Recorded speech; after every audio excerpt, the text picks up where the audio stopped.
All right, good morning, everybody. Welcome to our Antero webinar. I have my screen to share here. Just a second.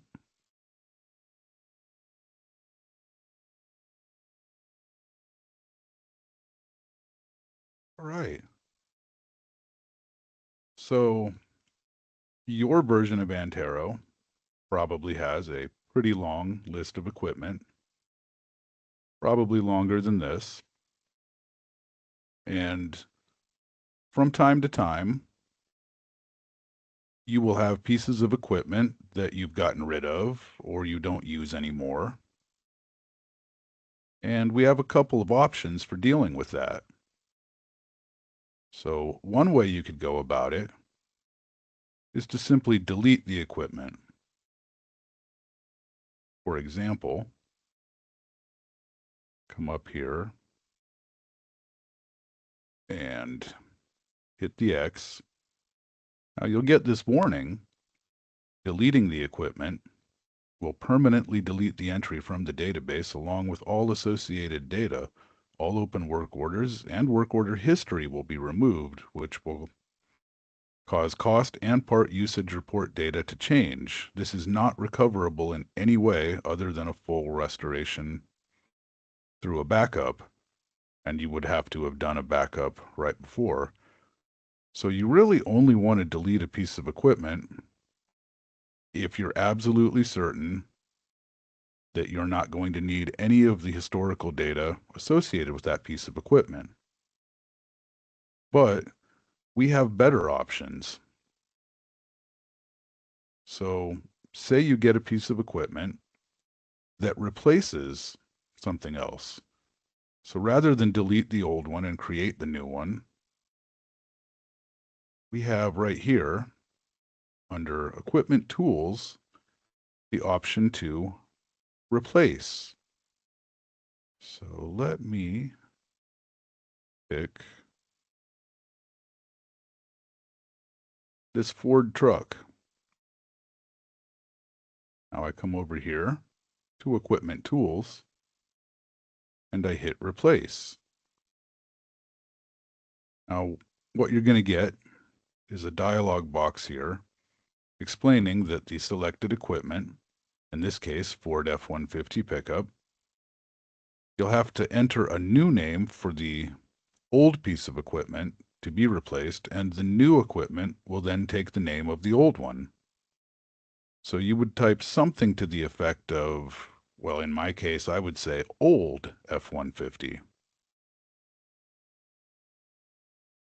And then it's going to let you know that the replace function is intended for equipment that's being replaced with new equipment which performs the same functions. The equipment will be renamed and retired, retaining equipment data and history. All active work will be deleted. The new equipment will retain the same name of the equipment being retired and inherit all the setup data, but will not include any historical data. So the reason this is important is you may have gauge readings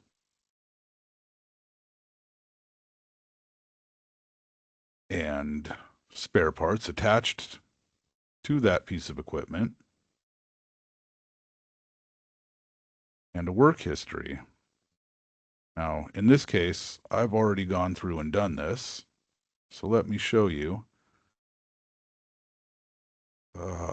Come down here to include retired equipment.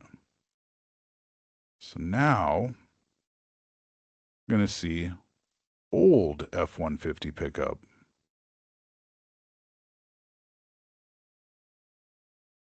All the information is still here. And you can see the most recent readings for the odometer and the fuel gauge. all the spare parts that were once attached to that piece of equipment are here. And here we have the full history. So this is probably the most important reason why you don't want to just delete a piece of equipment, because then you lose all of the historical data on work that was performed, parts that were attached to it, and any instrument readings that may have been attached to it. It even keeps all of the documents that you may have attached to that piece of equipment. In this case, we have an owner's manual and the quick reference guide and the maintenance guide. But you see, if we go back up to here to the one that I replaced it with, all that stuff is still there. We still have the owner's manual. Now, of course, there's no work history like in the one that I retired, because the new one has no work history yet. We don't have any active work, but we have a work template for scheduling oil changes. And we have the same list of spare parts attached. And we don't have any readings yet, but the gauges and instruments are still in here to add further or future readings.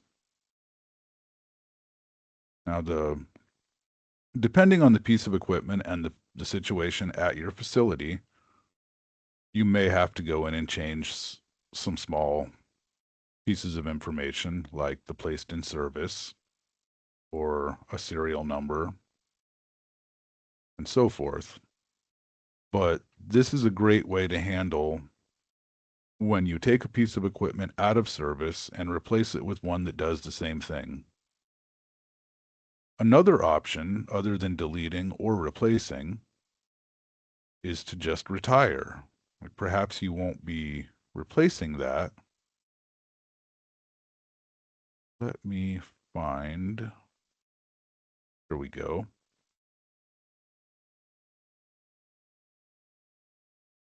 We have this backhoe here. And I'm just going to go ahead and retire that. And it's going to warn me that the retire function is intended for equipment that's no longer in use, but which needs to be maintained.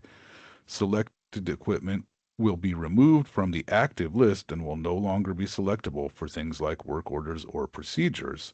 Open work orders, templates, and OPC DDE links using the equipment will be deleted, and the equipment will be removed from active procedures and procedure setups. So now, this piece of equipment has been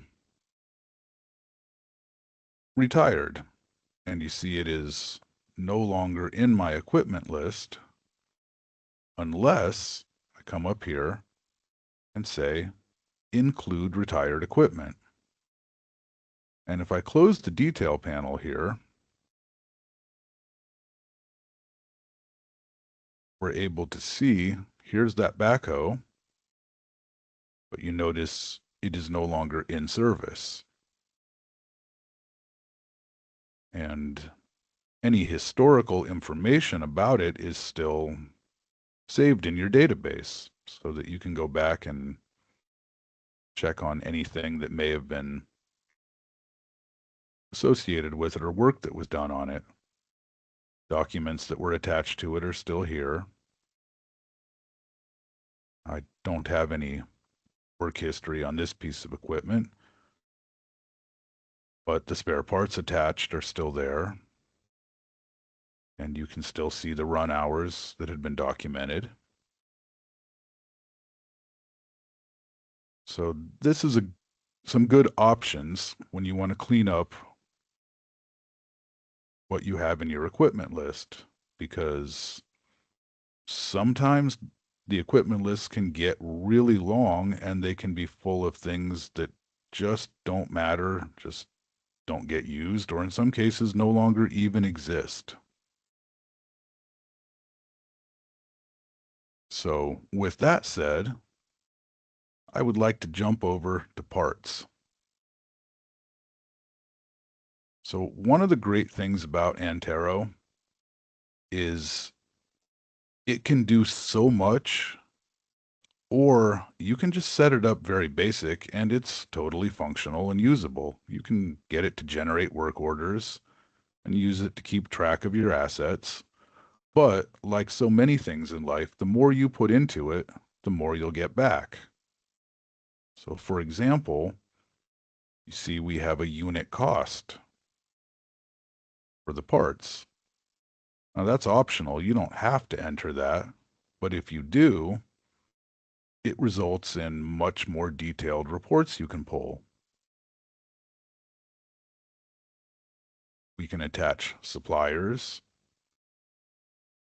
and what equipment certain pieces of certain parts are attached to, and the history of places you've ordered them from. Had I transferred, here's an example, when you move some parts from one area to another, then there's a record kept of that, and this can all be reflected in a variety of reports that you're able to pull.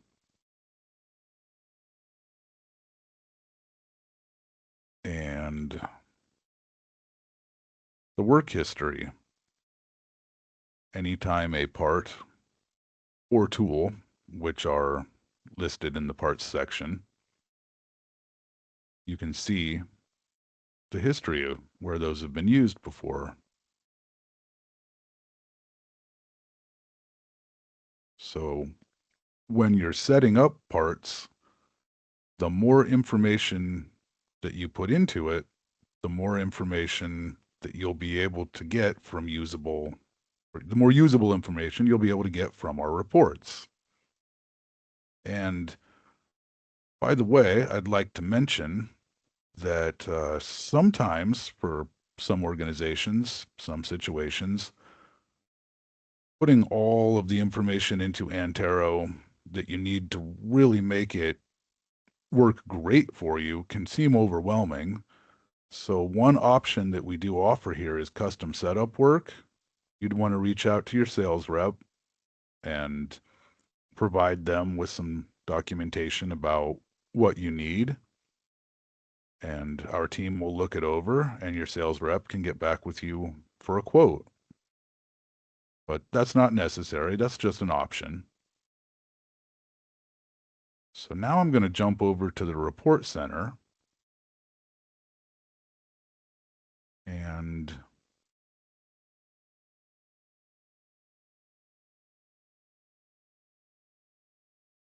pull up. See, by having entered the cost and keeping track of the quantity, you're able to get some great information on reports. But like I said, the more you put into it, the more you get back out of it, the more detail that you put in.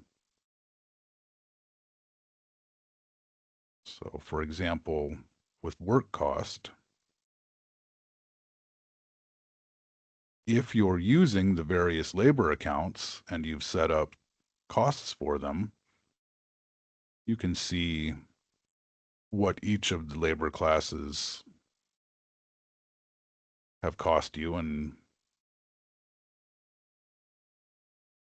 this is, you can set up a custom date range, which you would do through here, or we can look back for 30 days, 3 months, 6 months, 5 years if you have 5 years of information. I know some of you have been using Antero since the 90s, so you probably have a ton of information that you could use.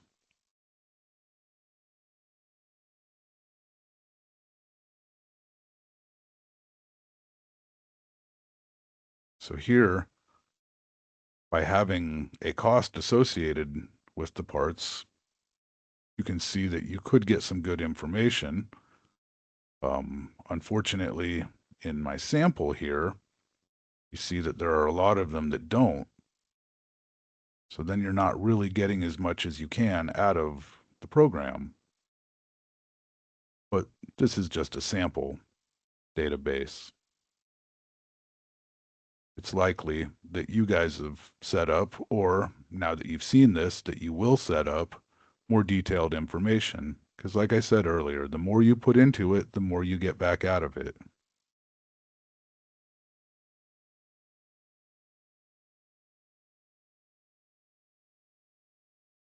We can also see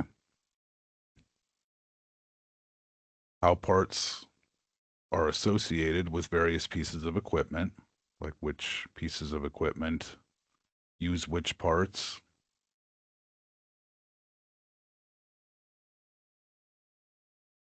Now, in this report, this is just what parts are connected to what pieces of equipment. But I want to take this time to point out here, we have old F-150, and then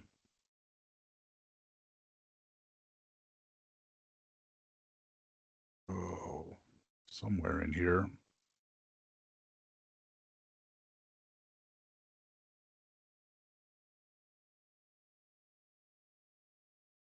there we go, the replacement. So this, another reason for using the replace or the retire feature is this way you keep this historical data.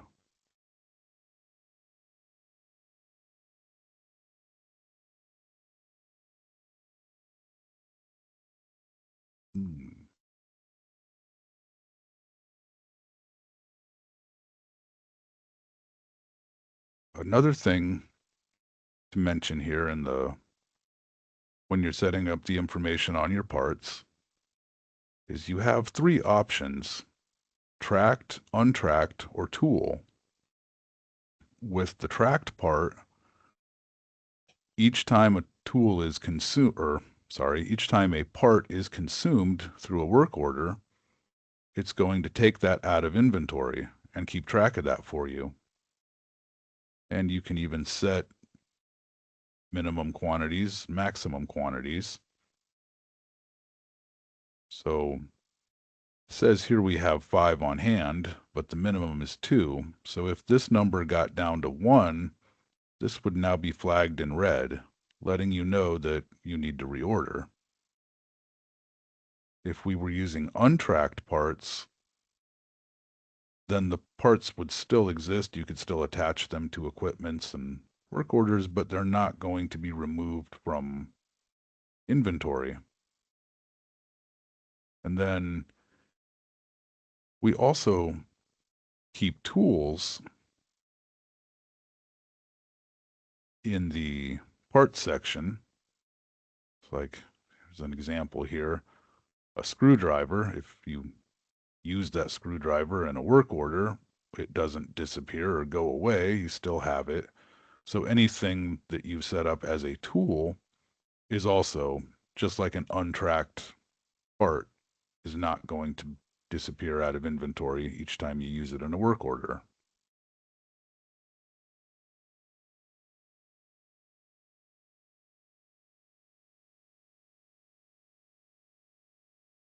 And in placing orders, also, the more information, the better details you're going to have in reports. We can do an ordering report.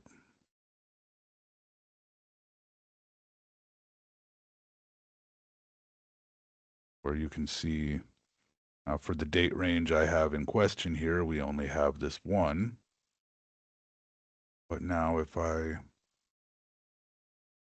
went down to see last month, we have a couple more things. Or we could go with a custom date range, say from October 1st to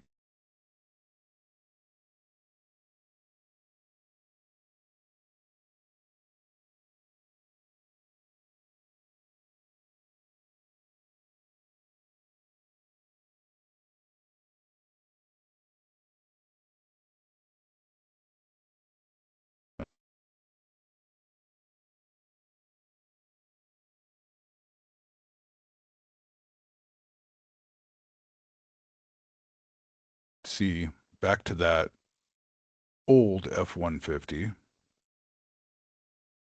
because we replaced it rather than deleting it. You can see that we still have some information about it. Whereas the example blower that I deleted, it's just deleted, it's gone. There is no work history to be seen on there.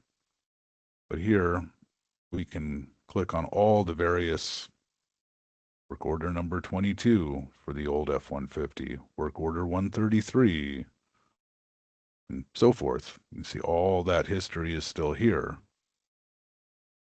And the same goes for when you retire a piece of equipment. The backhoe in my example didn't have any work history, so that's why you're not seeing that here.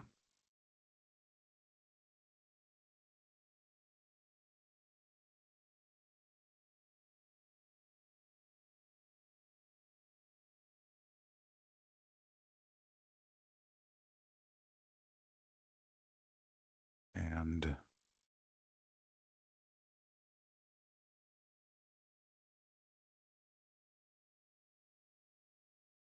this is another example of why you really want to put more detailed information if you can, because as you can see here in my sample database, there's a lot of things that don't have any cost associated. So therefore, we don't really get good information. Whereas if, as I said earlier, the more you put into it, the more you get out of it. So you can see that you would have very detailed information. It's a little better on the old F-150 here because I had more information. You can see the various types of work orders, whether it was a corrective, emergency, a scheduled, and what was spent on labor and parts. And you can see some totals. But if you use all of those fields and fill them all with good information, then you'll get good information back in reporting, instead of this kind of empty report that I have in my sample here.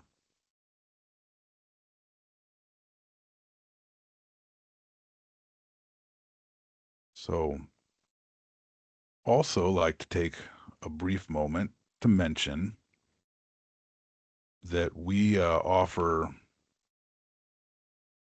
an array of training options if anyone at your organization or everyone at your organization feels that they would like some one-on-one instructor-led.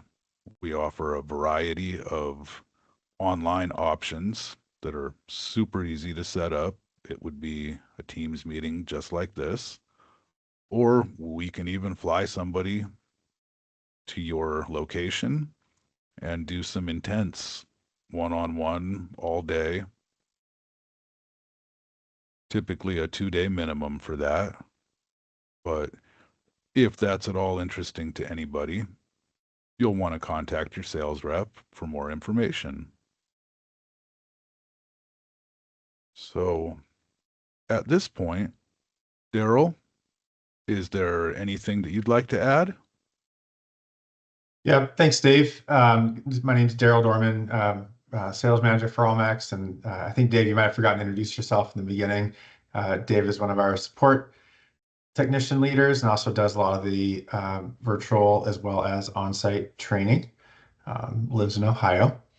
What we really wanted to show here, like Dave was going through, is a lot of the, we know that a lot of people have had Antero for a while, and sometimes that database gets a little unwieldy. And so with the retire, replace, and some of the different tools that we were showing here, there are a lot of ways that we can help you to kind of get it to a better point of management. One thing that we do offer as a free service is there's a way that you can download your database and send it to us, and we can kind of do a quick review and just kind of go through and say, okay, you've had this for 15 years. To begin with, let's go through and just kind of get you a good list of some recommendations on the best way to clean that up. So again, usually one of the most common things we see is that people have not been retiring or replacing the equipment. They've just been either keeping it there forever or just straight up deleting it. And so we have different options built in to kind of help with that. And then that helps you sometimes take that equipment list, sometimes from 2000 and 400 of the equipment pieces are long gone, but no one wants to be the person that deletes something that might be used later. For parts, we do have some previous webinars that we can also access through our customer portal that kind of go through some of the ways to help set that up, because that can be one of the harder things to get going. You got your Antero, you've set up your work templates, and parts just feels like sometimes it's an extra step that you don't want to tackle. Well, we can help you tackle that. And again, also with the generalized equipment work templates, go through and help organize that. So we are always happy to help. Call our support team. You can talk to Dave or some of our other support members. We do have kind of the training options as well. We can do those in like a package. So we can set up like 3 trainings kind of all in a row. And we're just kind of happy to help whenever we can. Also did want to let you know that we will be sending out information shortly, but we are going to be launching a full web hosted version of all of our software packages later this year. So that would be if you have Antero and you also have Operator 10 or our pre-treatment software, everything will be fully web hosted, but we'll get more information there. That does not change anything with what you have now with the locally hosted options. Those are obviously staying. We're continuing to update and improve those programs as well. But we're also really excited about the fully cloud option. We know customers have been asking about different ways to get accessibility. We have had Antero Mobile out there for a little over a year. And we've seen lots of success with customers using that mobile work order entry. And so we're excited to kind of expand upon that offering for the future. And in case anybody didn't notice, as Daryl was explaining that, if you just hit the support tab here and click on the picture of an old floppy disk, and I generally suggest checking everything, and for an absolute full backup, you want to just leave these blank. If you don't put a through date, then it will simply back up everything. You hit OK, and it'll create that backup file for you. And if you reach out to us ahead of time, then you don't have to hassle with trying to make sure that file will fit in an email or that it'll go through an email. You can simply send that. Like we'll set you up a link to a Dropbox that you can simply deposit that file into, and then we can take a look at it, analyze it, and see what direction you might want to go with for some help. So I also have one other thing that I'd like to mention to everybody here. I know that a lot of different industries use Antero. It's a great, highly versatile program, but the majority of our client base is in the water treatment or wastewater treatment industry. And I know many of you also use our Operator 10 software. So if anybody didn't get the email or maybe you missed it, we have a great seminar coming up. It's called the Operator's Edge. It'll be in Chicago. It's going to be 2 days, April 23rd and April 24th, of a really intense deep dive. among others. I know BJ Yoder will be there. Many of you that have been working with us for a long time are familiar with BJ. He knows the wastewater industry in and out, and he knows Operator 10 in, out, backwards, and sideways. So with that said, I think that's really all we've got for you today, unless you have anything else, Daryl. No, so we'll be sending out a recording of the webinar this afternoon or tomorrow, as well as a form. So if you had some questions that you didn't get answered today, or we can answer those individually, and just get hopefully this kind of piqued some interest of maybe some ways you aren't using the program right now that you'd like to. And so we're happy to kind of even set up, one-on-one times after the fact and take a look for you. So yeah, everyone who signed up for the webinar, even if you didn't attend it, we'll get a copy of the recording, and we'll look forward to always looking for new topics as well, which is going to be on the form. So our next Antero webinar will be in March, as we typically do an alternation of Antero and Operator 10. So yeah, thank you everyone for attending, and we look forward to seeing you at our next event. Yeah, Joe, I don't think chat is turned on for this event. So if you want to, you just email a question, or when you get that form, then you can also send that as well. Great. Thank you everyone so much. All right. Yes. Thank you very much for your time, and we hope you got something out of it, but feel free to reach out if you want to answer or want to ask something and get an answer directly.